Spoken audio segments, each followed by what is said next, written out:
Bismillah ar-Rahman ar-Rahim. My name is Jim Sues. I'm with ICNA, New Jersey. My background is that I was born into a Christian family, and then about 25 years ago, I accepted Islam, and I've been practicing ever since, by the will of Allah. And a number of people have asked me what we'll call my conversion story. How did it happen? And I'm happily telling anyone who wants to know. I used to work for a Fortune 500 company, and I had, it was a desk job. I had an office, and worked here in New Jersey in Piscataway. And I used to sometimes, when work was kind of slow, go out at lunchtime and go to the local driving range and hit golf balls. Just practice my swing, see how hard I could hit it. You can imagine. And one time I went out and I hit some golf balls, and on my way back, I just popped into the pro shop. For those of you who don't know, the pro shop is typically the little shop at a driving range or a golf course where they sell the equipment. They sell golf clubs and tees and gloves and balls and all these things. So I just stopped in the pro shop to kind of browse around, and I found a few little things, maybe a glove and some tees. But they had this big bin there that was full of golf balls, and it was kind of like a big, wooden barrel that was just full of golf balls, and they were selling them by the dozen at a very good price. So I thought, well, let me get some of these. So you just they had paper bag there, and you'd fill the bag or put whatever you want. So the price was so good, I grabbed two dozen balls, and I threw them in this paper bag, and I went to go check out. And I put them on the counter, and the guy at the counter is, he's tallying up the gloves and whatever else I bought, and he just punched the bag and said, "So you got a dozen balls?" And I said, "No, 2 dozen." And he looked at me like, "Hey, okay, you didn't have to tell me that." So I got charged for 2 dozen balls, and I'm walking out to the car, and I'm thinking, geez, I could have got those balls for the price of 1 dozen. I didn't have to tell them that. And I thought, maybe I should kind of be more alert and look for opportunities like that, Am I being a sucker by telling him, by being so honest? But then there was another part of me that was telling me, I really feel more comfortable being that honest. And that was my sort of automatic response. So I had this kind of conversation going on in my head. If you might imagine, two entities on each shoulder kind of whispering in my ears. And I was thinking about this. So I drove back to the office and just sat down behind my desk. And then a coworker just appeared in my doorway. Happened to be an Egyptian, a Muslim.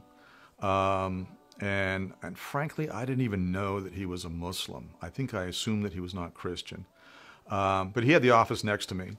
And he just right then popped into my doorway and said, "Say, what's up?" So I just told him the story about what had happened at this golf course, at this pro shop. And I said, "What do you think? What would you do?" He goes, "I don't have to think about it. It's not even a question for me. Tell him you got 2 dozen balls. My religion tells me to do that. Not even a second thought." I was like, "Oh, very interesting. So what is your religion?" And he said, "Islam." I said, "Oh, you're a Muslim?" He goes, "Yeah." So I said, "Well, tell me more about Islam."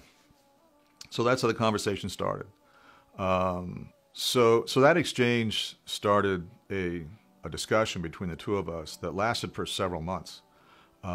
We talked about Christianity and we talked about Islam.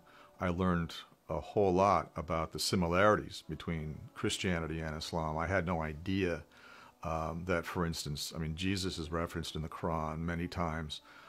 There is a whole chapter or a surah in the Quran that's called Maryam, or Mary. It's about the Virgin Mary, and it says that she was the most pious woman on earth. This is all news to me. I don't think there was any connection at all between Islam and Christianity at that time. So we're having sort of a discussion about the two faiths, and it almost got into a debate. I soon realized that this Egyptian friend, coworker, knew more about Christianity than I did. He had read more Bible than I had. So in the interest of this discussion, and it just piqued my interest, in many ways, I went back and decided to read the Bible, which is a lengthy book.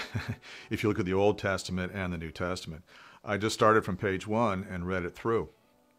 And it was very interesting because it was almost like a little book club or study circle, because I would read some and then I would come into the office, and we still, of course, were doing our duties as employees at this company. But we would have these discussions on a fairly regular basis about what I had read in the Bible, and a lot of the time it was about the Old Testament.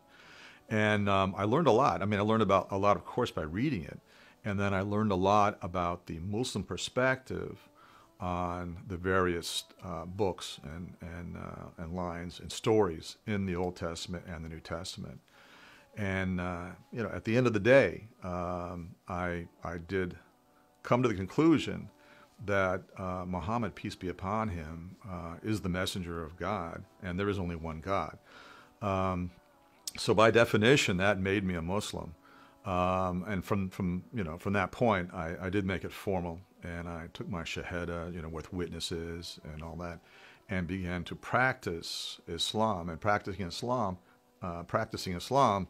basically means adhering to the 5 pillars, which are prayer, charity, the Hajj, or the pilgrimage. I made the Hajj in the year 2000, and the declaration that there is no God but Allah and Muhammad is his messenger.